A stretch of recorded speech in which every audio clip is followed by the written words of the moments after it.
Olá, muito bem-vindos, bem-vindas aqui nessa nova live Alter Brasilis, hoje para falar da correspondência do Celso Furtado com a jornalista, editora e tradutora Rosa de Aguiar.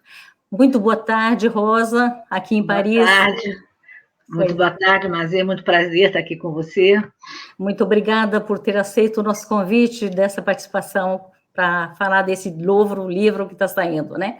Mas antes de falar, Rosa, eu queria fazer uma pequena apresentação tua para quem não te conhece, né?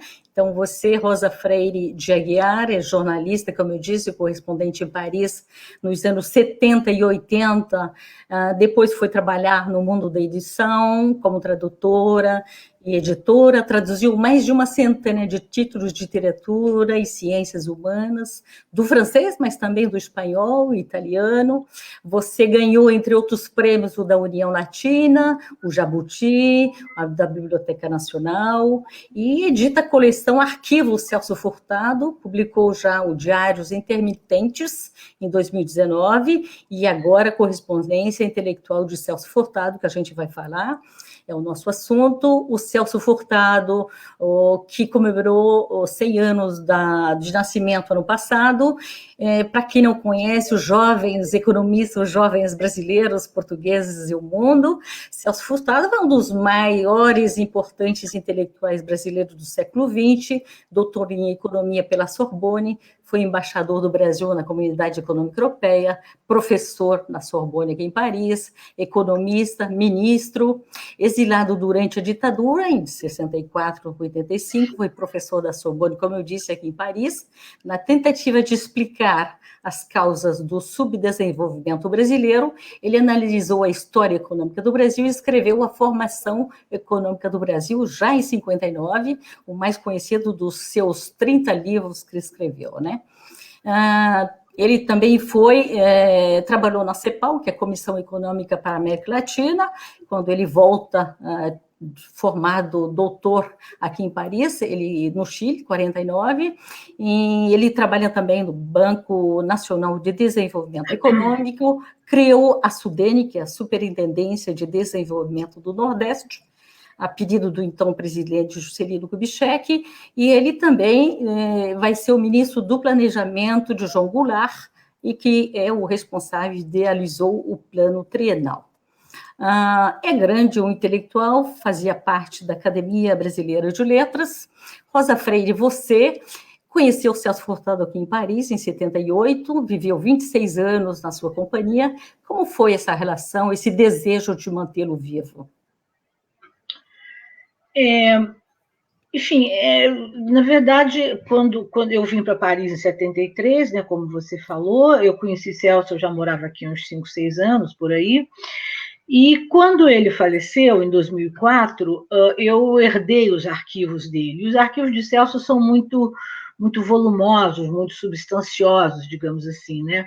Até pelo fato dele ter morado fora muitos anos, ele deixou as coisas dele desde o início, desde a juventude, deixava no Rio, porque não ia viajar com aquele monte de papel, aquela papelada toda, muito menos os livros, e a família dele foi exatamente guardando aquilo, porque na hora de se mudar de uma casa para outra, diz, não vamos jogar isso fora, o Celso não está aqui para saber se joga fora ou não, e aquela mala foi andando.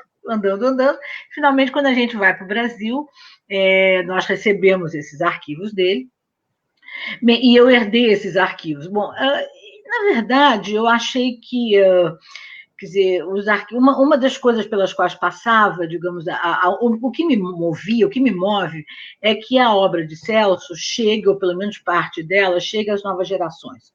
Isso é que me move, sempre me moveu, e eu achei que isso uma das vertentes, digamos, que eu devia pegar, explorar para perenizar essa obra, seriam as novas edições dos livros dele. Então, eu me dediquei um pouco, eu já trabalhava no mercado editorial, eu me dediquei durante vários anos, até hoje eu faço um pouco isso, hoje menos, mas já fiz mais, de ter novas edições dos livros dele. mais ou menos uns 5 ou 6 livros dele que eu considero. Celso tem uma obra muito grande, como você falou, e como todo autor de obra muito grande, evidentemente, não são todos os livros que mantêm a mesma atualidade, evidente. Há livros dele, por exemplo, de políticas econômicas, que eram muito mais focados em cima da realidade do momento e quando ele escreveu o livro, né? Mas há outros não, os livros de teoria econômica, livros de outros assuntos, como de cultura, de desenvolvimento, tudo de criatividade, tudo isso mantém, é impressionante a atualidade. Às vezes eu estou lendo muito agora a coisa do Celso, eu pego trechos dele, você tem a impressão que foi escrito ali semana passada, é muito impressionante. Então comecei a fazer esse trabalho de reedição de algumas obras dele, e depois eu comecei a trabalhar os arquivos, a ver aqui e acolá, eu me dei conta de que, na verdade, a obra de um autor são os textos, é claro, mas são, digamos, os contextos, né? Contexto que foi escrita a obra. Eu, então, fiz essa coleção Arquivos Celso Furtado, eu escrevi 6 livros para essa coleção, depois eu parei, fui fazer já outro projeto, e são temáticos, eu pego, por exemplo, os estudos dele sobre cultura, na hora que ele foi ministro da Cultura, Depois eu pego todos os textos dele sobre planejamento, reformas para o Nordeste, quando ele foi ministro do Planejamento, superintendente, enfim, fiz um pouco isso, e chegou uma hora que eu cansei, acho, de fazer esse projeto, e aí passei para este outro projeto dos diários dele que eu publiquei em final de 2019, e finalmente as cartas. Chegamos à correspondência, e é isso, quer dizer, a correspondência é uma ideia, a ideia que me moveu, quer dizer, é mostrar um pouco o ambiente em que ele e os interlocutores circulavam nos anos 60, basicamente 60 e 70, é aí que tem mais correspondência mesmo. A ideia é um pouco isso, é ver essas pessoas circulando e trocando cartas e dialogando de uma forma epistolar, a ideia é essa. Antes de eu falar mais do livro, né, das cartas, dessa correspondência, eu queria que você falasse, porque ele foi um dos primeiros exilados, né, a partir de 64, ele se exila, ele passa pelos Estados Unidos e ele chega na França, né? Eu queria que você contasse para a gente essa chegada, como é que dos Estados Unidos, ele chega aqui, como é que foi? Bem, o golpe militar foi dia 31 de março, hoje em dia se fala 1º de abril, mas enfim, foi em março, e Celso foi dos primeiros, ele teve os direitos políticos e civis, ele foi cassado no primeiro ato institucional, que foi o primeiro ato de arbítrio, digamos, do regime militar, dias depois do golpe. O ato é de 9 de abril, quer dizer, fazia 10 dias que os militares tinham pegado o poder, tinham se instalado no poder, e fizeram então esse ato, e este ato caçou 100 brasileiros. A lista era encabeçada pelos Carlos Prestes, e aí vinha, evidentemente, João Goulart, Brizola, Miguel Arraes, Celso, enfim, tinha uma lista grande, eram 100 pessoas, muitos parlamentares, que perderam, evidentemente, o mandato, né? O caso do Celso não tinha mandato, mas enfim. E aí ele era funcionário público, ele não tinha mais emprego, né? E aí ele recebeu o convite de 3 universidades americanas importantes, de Harvard, de Columbia, de Yale, e ele então resolveu sair do país e foi primeiro passar o primeiro ano letivo, digamos, nos Estados Unidos. Ele estava querendo, de certa forma, ter uma espécie assim de distância, tomar uma certa distância para ver o que ele ia fazer da vida, né? Ele tinha 43 anos na época, então ele passa o primeiro ano nos Estados Unidos, mas como pesquisador visitante em Yale. E curiosamente ou não, dependendo do ponto de vista que a gente vai falar, mas já naquele final, naquele processo, o Brasil começou a fazer pressão, que sabia que ele estava lá, evidente, como professor, como pesquisador, começou a fazer pressão para a Universidade de Yale não renovar o contrato dele. E aí começou uma outra coisa que está muito presente no livro, a gente pode falar sobre isso, é a perseguição feita pelos funcionários brasileiros e diplomatas aos exilados, né? Bom, então Celso, nesse momento, ele percebeu que não ia ter muito como ficar mais nos Estados Unidos, e aí teve um convite aqui na França, da Universidade da Sorbonne, onde ele já tinha feito a tese em 48. Quer dizer, então ele já conhecia bem, já tinha morado aqui 2 anos, a tese dele de economia foi aqui no Panteão, Paris 1, e Faculdade de Direito, chamava-se Faculdade de Direito e Ciências Econômicas, né? Agora não sei se ainda chama assim. E então ele voltou para cá, ele veio para cá, e aí foi ser professor visitante, mas era uma época ainda toda muito complicada, era muito burocrático tudo, né? Para você ter ideia, a nomeação de Celso teve que ser assinada pelo Charles de Gaulle, que era o presidente da República. Quer dizer, ainda era uma época em que, para você contratar, para o Sorbonne contratar um professor estrangeiro, era um decreto presidencial. Eu tenho cópia desse decreto, na verdade está o nome do Charles de Gaulle, e depois, nos anos seguintes, quando vai renovando, aí já eu tenho alguns, que o primeiro-ministro era o Pompidou, assinando a renovação. Quer dizer, enfim, era bem França, né? Uma Bem coisa França. Que depois foi aberta, depois se abriu mais, né? Mas aí ele veio e começou a dar aula de duas. Primeiro, ele começou com uma disciplina, que era a Economia do Desenvolvimento, para graduação e pós-graduação, e pouco a pouco ele pegou uma segunda disciplina, Economia Latino-Americana, e aí começou uma carreira, digamos, nova, né, de professor. Ele nunca tinha sido professor no Brasil, quer dizer, ele se tornou professor em Paris. Em Paris, muito bem. A gente vai voltar a falar disso, mas eu queria então apresentar Correspondência Intelectual de Celso Furtado, que vai de 49 a 2004, mesmo se você diz que as mais importantes cartas são dos anos 60 a 70, né? É uma seleção de 300 entre 15 mil escritas durante mais de meio século, nas quais ele exprime suas ideias, enorme. Cartas trocadas com intelectuais brasileiros e estrangeiros, a exemplo de Antônio Calado, Bertrand Russell, Caio Prado Júnior, Darcy Ribeiro, Fernando Henrique Cardoso, Lula, Lina Bobardi, o poeta Tiago de Mello, Maria da Conceição Tavares, outra economista, Paulo de Arruda Sampaio, e assim vai. E 300 cartas, 80 interlocutores, dos quais 60 brasileiros. Fale-nos dessa escolha das cartas, por que essas 80, né? Essas 300 cartas? Como é que você faz esse trabalho de edição, de escolha? É enorme, né? 15 mil cartas. Na verdade, quer dizer, eu comecei, eu me interessei, é um trabalho pesado, mas é muito prazeroso. Quer dizer, para mim foi trabalhoso, mas prazeroso, né? Foram as duas coisas. Na verdade, eu comecei a ler as cartas dos anos do exílio. O Celso chegou aqui em 60, quer dizer, não na França, mas saiu do Brasil em 64. Ele, lá pelos anos, final dos anos 70, início dos 80, ele já começou a voltar, já tinha tido anistia, mas ainda a residência era aqui, né? Quer dizer, nós só vamos para o Brasil realmente em meados dos anos 80, portanto são 20 anos, né? E essa correspondência estava aqui em casa, aqui onde eu estou agora, e eu comecei a ler em 2018, no inverno de 2018 para 2019, e, na verdade, as 15 mil cartas são cartas que ele recebe e que ele manda, né? Quer dizer, ele recebia, eu acho que, não sei, acho que muita gente recebia também, ele recebia uma média de umas 400 cartas por ano, mais ou menos. A imensa maioria dessas cartas eram convites para dar palestras, para participar de livros, para escrever artigos, para ir a congressos, enfim, do mundo inteiro. Realmente tinha cartas do mundo inteiro, muitas cartas, evidentemente, de faculdade, mas também muitas de sindicato. A vida sindical era muito presente na agenda europeia naquele momento, na Alemanha, nos países do leste, em outros países daqui. Quer dizer, tinha realmente muito convite.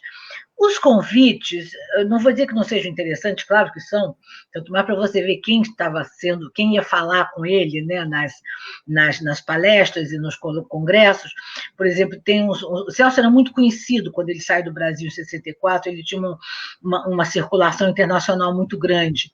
Então, por exemplo, tem um convite, você dá uns 2 ou 3, tem um convite em que ele vai ter um grande seminário nos Estados Unidos sobre o Brasil, e que as pessoas que vão falar são ele, Dom Helder Câmara, que também era muito conhecido nesse momento, e o Martin Luther King. Então, depois tem um outro em que os principais oradores serão ele e o Theodor Adorno, filósofo, que ainda estava vivo. Tem outra que é ele e o Erich Fromm, quer dizer, ele realmente ele circulava em altas esferas, assim, né? Mas essas cartas dos convites me interessaram menos, porque o que eu queria eram as cartas onde havia um diálogo intelectual, ele com outra pessoa, com outro intelectual, professor, político, ativista, enfim, o que fosse. E aí eu, de certa forma, deixei essas cartas de lado e comecei a selecionar. Agora é um trabalho imenso, porque você começa a selecionar, algumas eu tinha absoluta certeza que eu não queria, fui deixando de lado, mas a primeira seleção tinha talvez 1.500 cartas, quer dizer, então era... Aí eu tive que... Eu fiz várias seleções, né? E, na verdade, e também pelo seguinte, porque era um projeto editorial, digamos, comercial, não é? Eu não estou fazendo, longe disso, não é um trabalho sobre a correspondência integral do Celso, longe disso. E muito menos, e também não é um trabalho para uma editora universitária. Era uma editora comercial, portanto, não podia ficar um livro de 1.000 páginas, quer dizer, o livro está... Eu não recebi o livro em papel ainda, mas o livro, pelo que eu vi, enfim, pelas provas, está com umas 450 páginas, por aí. Não podia ser muito maior do que isso.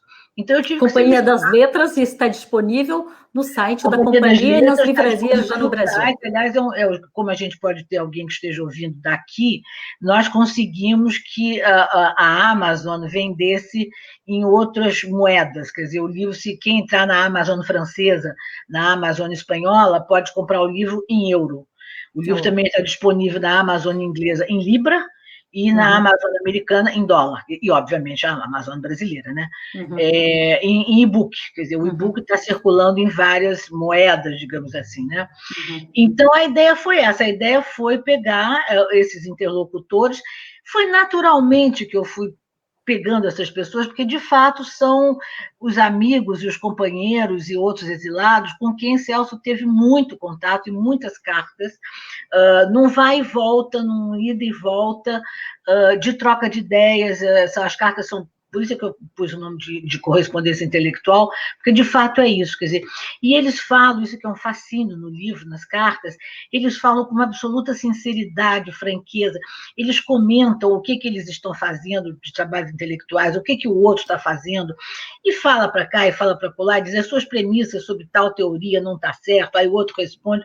Se tem, às vezes, a sensação, é um livro que agora eu reli para fazer enfim, a leitura final, né, para ser impresso, antes da impressão, me deu um pouco a sensação de que, às vezes, você tem a sensação que estão 4, 5, 6, 10 amigos conversando em torno de uma mesa, porque eles têm um diálogo que passa de um para o outro. O Celso comenta uma carta que Fernando Henrique Cardoso fala dos trabalhos dele, depois ele comenta com outro sociólogo que morou aqui muitos anos, o Luciano Martins, que, por sua vez, é amigo comenta um trabalho do Hélio Jaguaribe, por sua vez, comenta do François Florestan Fernandes. Fica, entendeu? É uma conversa muito interessante, que foge um pouco ao padrão de correspondências frequentes, mas no Brasil costumam ser entre 2 pessoas só, né? Você tem a correspondência com Mário de Andrade, com A, com B, com C. Esse não, esses são várias pessoas. As cartas dialogam entre si. 80, né? 80. Eu escolhi, acabou que chegou a 80, eu não tinha um número em mente, mas acabou sendo mais ou menos uns 80. E uma carta que te marcou por uma razão qualquer, como é que um autor de cartas? Olha, mas as cartas que são muito,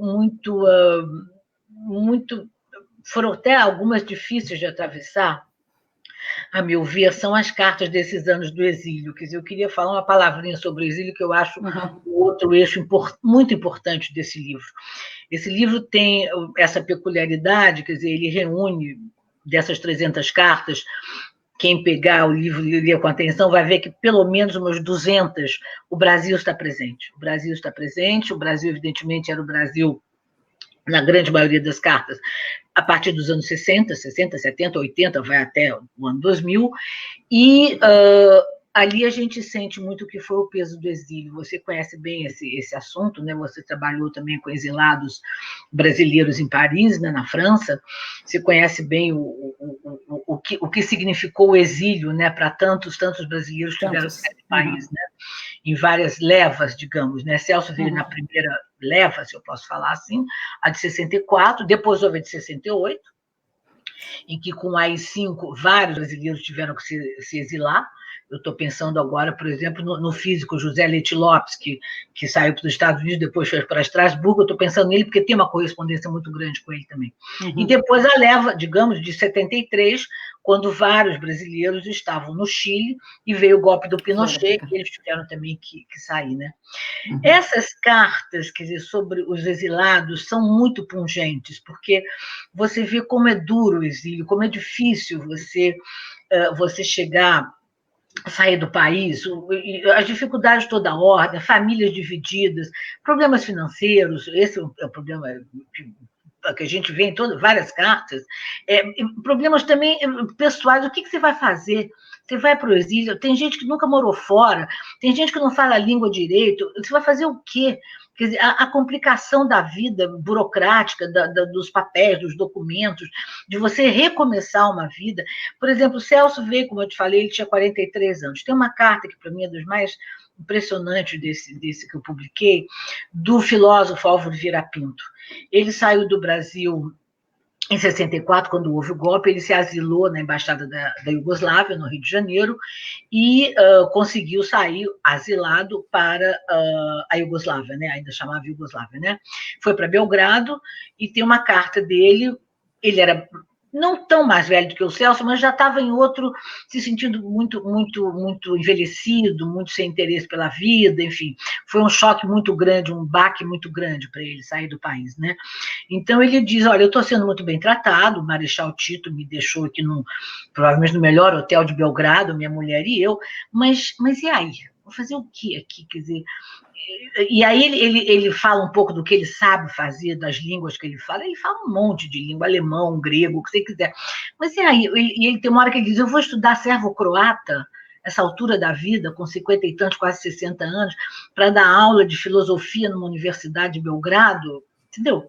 É uma espécie de um desespero, a gente não tem muita ideia disso. Olha que todos eles são pessoas mais reservadas do que espalhando a dor, digamos. Eles não são daquele tipo de mostrar a dor, mas você sente uma dor profunda. E tem outra coisa, é aquela pergunta que não sai da cabeça deles, você deve ter visto isso no seu livro, a volta? nas suas entrevistas, a volta, quer dizer, nós vamos voltar, quer dizer, todos eles querem voltar. Como será a volta? Quando será a volta, né? Então, essas cartas do exílio eu acho muito fortes, todas elas muito lúcidas, porque tem também, você não sente assim as pessoas se enganando. E, no fundo, mas foram pessoas que saíram do Brasil, não foi por corrupção, não foi por manobras, não foi nada, era porque gente que estava trabalhando pelo país, pensando o país. Quer dizer, isso eu acho que são as cartas, a meu ver, são as cartas mais assim, que me calaram muito fundo, entendeu? Essas cartas. Enfim, depois tem outras também que são um pouco mais leves, digamos, de Celso. Mas eu penso na solidariedade dessa época, com todo esse sofrimento, a solidariedade. Eu penso numa das cartas trocada com o poeta Tiago de Mello, que estava no Chile, né?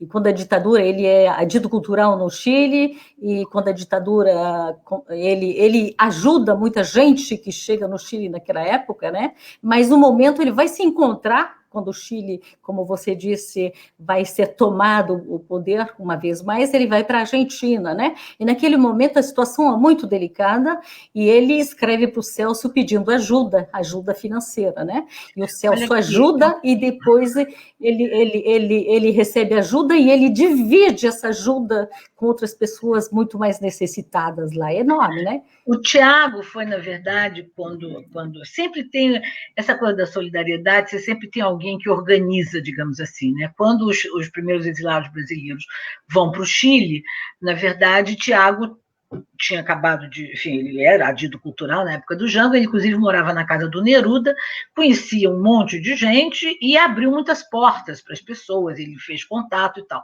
Depois veio o golpe do Pinochet em setembro de 73, aí essa carta aqui, ele está em Buenos Aires, eu vou ler um trechinho dessa carta, um trechinho de uma outra. Enfim, essa carta é de fevereiro de 74. Ele teve um problema quando teve o golpe do Chile, ele teve um problema cardíaco. Ele diz aqui que ele reapareceu a pressão no peito, aí ele ainda brinca, diz assim, o bicho está amarrado com cordas químicas, eu sou todo remédios. Mas, enfim, eu aí queria ler um trechinho aqui, essa carta que ele escreve para o Celso, que ele termina dizendo assim, como dizia o Machado de Assis, eu estou na pendura. Se puderes me mandar algum dinheiro, pouco que seja, me será de muita serventia. O hospital, porque nisso ele já tinha sido operado do coração, o hospital, aliás, excelente, foi gratuito. Os cuidados de recuperação e os remédios, isso é que é danado. E a solidariedade já está ficando com gosto de favor. Se puderes, me mande um cheque em meu nome. Bom, então, essa carta é de fevereiro, ela chegou em Paris.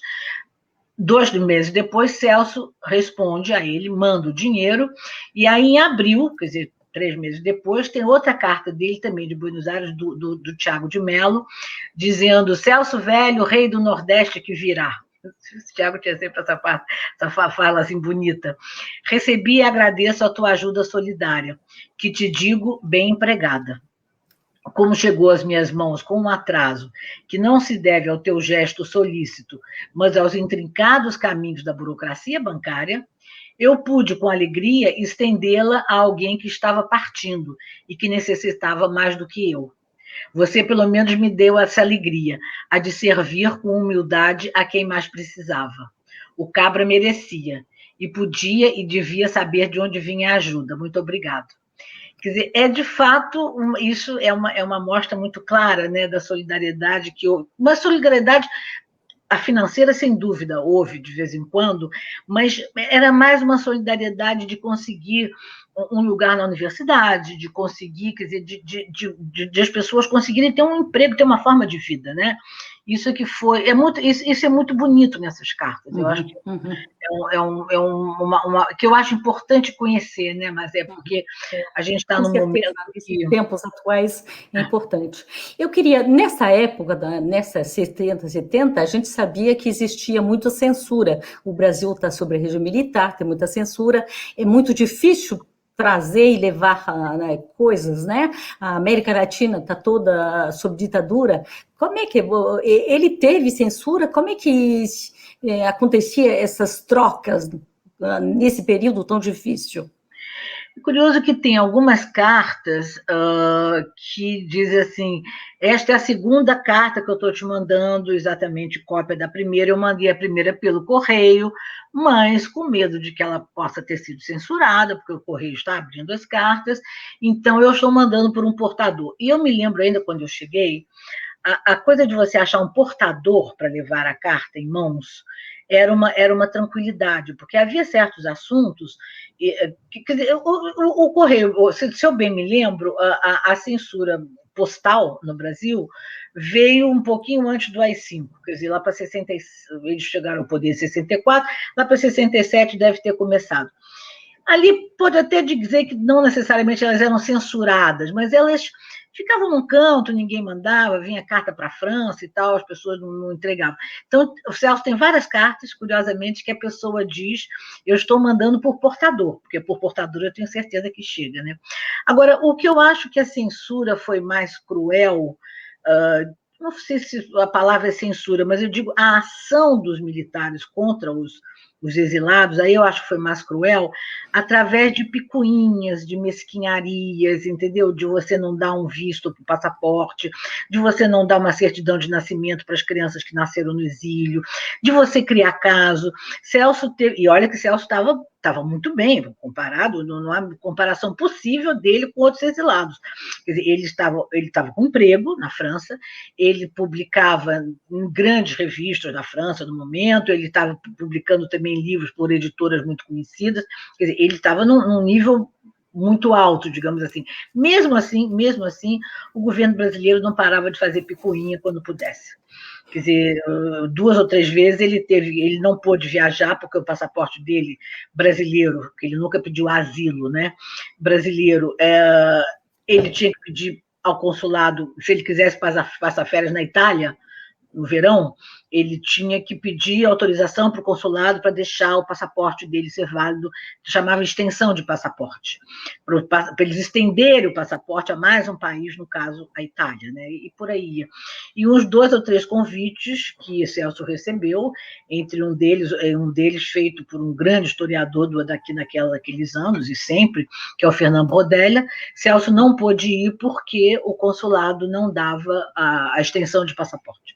E isso também eu fiz questão de publicar, porque eu tinha as cartas, tinha os bilhetes, inclusive da autoridade consular, negando a Celso a viagem, não deixava ele viajar. Quer dizer, então tudo isso vai pesando, né? Eu acho que vai pesando. Agora, é muito difícil você superar isso. Muitos superaram, outros não conseguiram. Tem uma carta também que é muito impressionante, é um bilhete pequeno do Frei Tito de Alencar para Celso, que morreu na França, que foi tremendamente torturado no Brasil, conseguiu sair, veio para cá, ficou num convento aqui perto, e ele escreve para Celso uma carta muito bonita, dizendo quem ele é e tal, enfim, que ele quer encontrá-lo, e não deu tempo porque Frei Tito se suicidou, né? Algum tempo, pouco depois dessa carta, ele se suicidou. Então, ele chegou num ponto que ele não aguentava mais. Quer dizer, exílio é muito pesado. É muito pesado. Rosa, eu fico pensando que nesse tempo a gente escrevia, né? Se a gente vem agora, atualmente, nesse mundo digital, onde a gente fala, grava e tal, que memória não teria sido perdida, não? É verdade, mas eu fico pensando também, eu pensei muito nisso quando eu vi as cartas.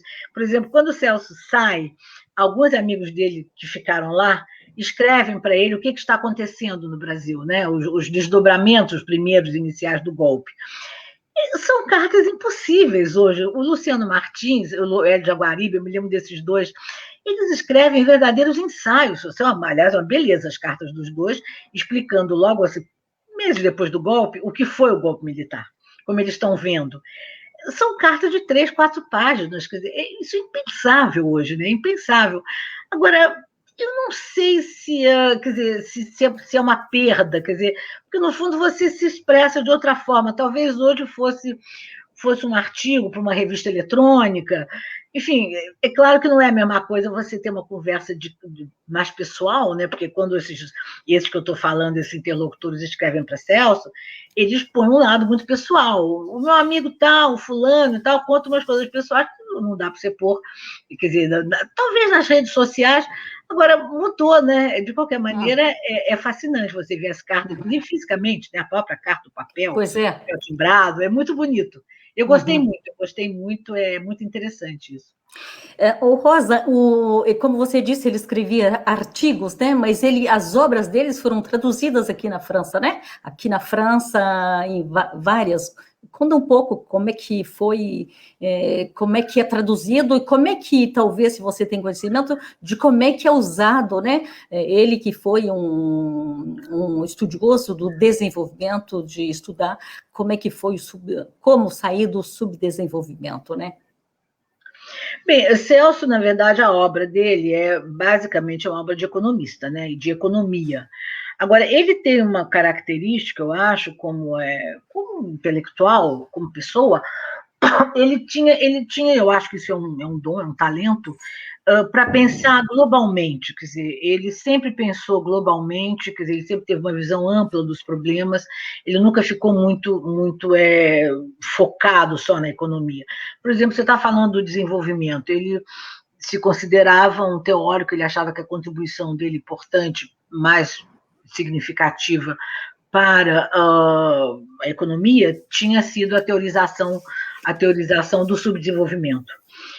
Mas esse conceito de desenvolvimento e subdesenvolvimento, esse binômio, na verdade, ele foi incorporando dimensões do desenvolvimento. Quer dizer, o desenvolvimento lá, quando ele está na CEPAL, que você citou, início dos anos 50, por aí, era muito desenvolvimento econômico. Depois ele põe a visão social. Depois ele incorpora num livro de 74, no meados dos anos 70, isso foi bastante recente, deve ter sido dos primeiros a teorizar sobre isso, a dimensão ambiental do desenvolvimento, quer dizer, o custo ecológico para se desenvolver, né? Depois ele incorporou mais uma dimensão, que é a dimensão cultural.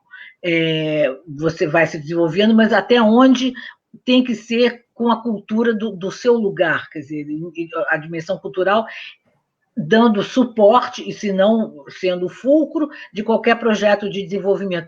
Então, essa visão é que eu acho que marca muito a obra de Celso, e ele foi muito traduzido.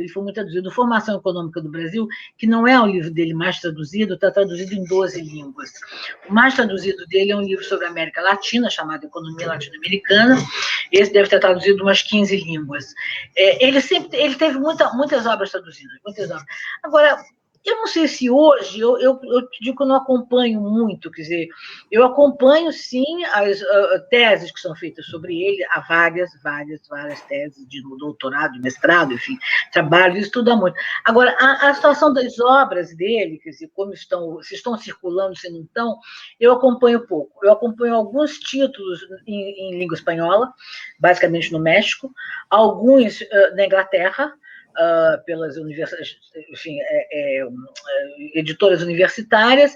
Agora, ele formou muita gente, né? Quer dizer, na época que ele estava na Sorbonne, a imensa maioria aqui na Sorbonne era a grande faculdade de economia da França, né? Todas as pessoas que se formavam ali eram pessoas realmente que iam para isso. Depois, nos anos 70, meados dos 70, por aí, surgiu outra universidade, outra faculdade de economia, que foi a de Dauphine, né, Paris Dauphine. Então, eu já dividi um pouco, e sendo que, digamos, a de Dauphine já era mais ligada aos liberais, digamos assim. Onde Celso dava aula, não. Agora, ele teve centenas de alunos. Para você ter ideia, eu vi isso quando eu estava trabalhando no livro dos diários, ele, num dado momento, e tem várias cartas dele para o Doyen, que enfim, não chega a ser um reitor, mas é como se fosse um reitor da universidade, né, da faculdade dele, dizendo que vai trocá-lo de sala porque a sala dele está pequena. Então, ele passa a dar aula nos anfiteatros. E eu fui ver um anfiteatro no qual ele dava aula, é o Turgot, ali na Velha Sorbonne, que é um anfiteatro de 140 lugares, quer dizer, e cheio permanentemente cheio. Quer dizer, Celso tinha aulas para 140 alunos, quer dizer, ele tinha muito aluno, ele teve muito aluno estrangeiro, muito aluno latino-americano, e muito francês também, a maioria francês, mas muito latino-americano, como você mesmo lembrou, foram anos em que as ditaduras foram se reproduzindo na América Latina, né? Nós inauguramos, digamos, a série, né? Pouco depois, se não me engano, 71 veio o Uruguai, 73 veio o Chile, 76 veio a Argentina, bom, e por aí vai. E tinha muito latino-americano que vinha para a Europa, né? E era impressionante. Todos eles chegavam aqui e queriam ver. Eu ainda conheci gente aqui, eu não conheci Celso nessa época, que dizia, quando Celso ia ter defesa de tese, as pessoas iam ver o professor, como dizia o professor Cassado, brasileiros estavam aqui, como se fosse assim um programa, e ver a defesa de tese em que Celso estava na banca, né? Uhum. E ele teve muitos alunos, inclusive alunos de outras partes do mundo. Quem foi aluno dele, por exemplo, o Alan Garcia, que depois virou presidente do Peru, o Bani Sadri, que depois virou presidente do Irã, quer dizer, e muitos ministros. De vez em quando eu caía em algum, enfim, correspondente dele, que eu ia ver depois que tinha sido ministro da Grécia, do Marrocos, enfim. Ele realmente teve muito aluno aqui. Para acabar, Rosa, o papo é muito bom, mas é preciso acabar um momento. Eu vou dizendo para o público, né, para ir ver essas cartas que se lê facilmente, porque se lê, você abre um livro, pode ler, escolher uma carta aqui, ou um tema, ou um autor, ou uma troca, né? A gente já disse onde encontrar. Eu queria que você fechasse da relação dele com Paris, porque a gente está em Paris hoje, né? Como é que era a relação dele com a cidade, com a vida aqui, com os amigos? Ele tinha uma relação muito... até nós voltarmos para o Brasil, era a cidade onde ele mais tinha vivido, né? Então, quer dizer, ele é da Paraíba, nem tinha sido na Paraíba, porque na Paraíba ele morou em 2 cidades, portanto, ele saiu da Paraíba com 19 anos, quer dizer, ele viveu na Paraíba 19 anos, antes de ir para o Rio de Janeiro, mas em 2 cidades. Então, eu digo, como cidade, até nós voltarmos para o Brasil, dos anos 80, final dos anos 80, era a cidade que ele mais tinha vivido. E ele tinha uma relação com Paris muito, muito forte. Tem um trechinho aqui, se você me permite, deixa eu ver se eu acho. Por favor. O problema dessa coisa é achar, né? É. Então, ele escreve, eu achei aqui um trechinho, esse trechinho é de 68.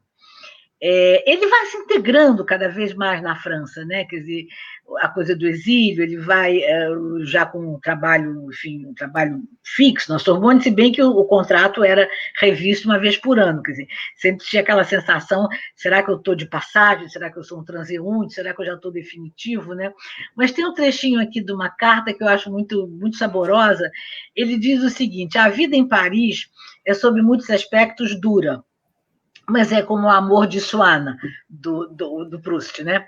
Quanto mais se sofre, mais se precisa dele. Com os anos, a gente vai se cansando de viver para o futuro como um transeunte apressado. Talvez a força de Paris esteja nisso.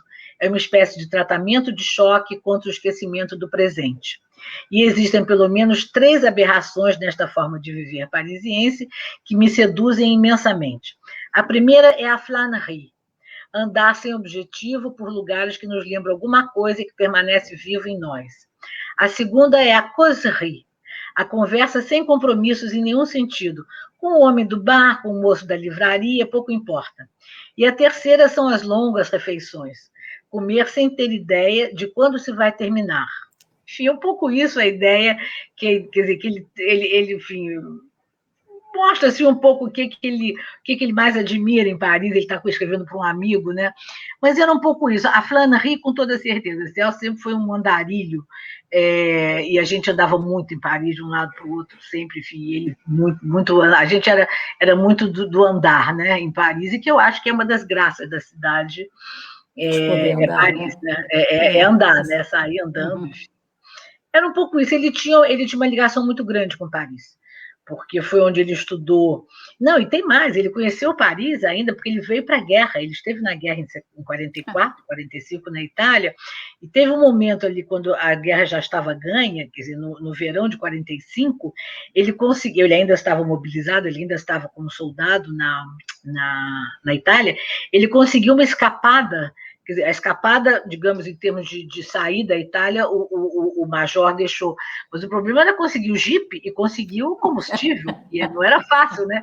Ele conseguiu o jipe, conseguiu o combustível e veio, levou uns 3 dias, passou em Nice, parou em Nice, foi parando e tal, e ficou hospedado no hotel aqui no Quartier Latin, o Hotel du Progrès, que curiosamente ainda existe, esse hotel.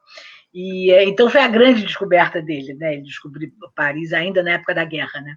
E depois veio estudar e depois morar, enfim, ele tinha uma ligação muito grande com a França e com Paris. Muito obrigada, Rosa Freire, de estar aqui De conosco nada, nesse foi um encontro prazer. literário. Muito obrigada e até uma próxima. Até obrigada a próxima a você. vez. Muito obrigada. Tchau, tchau.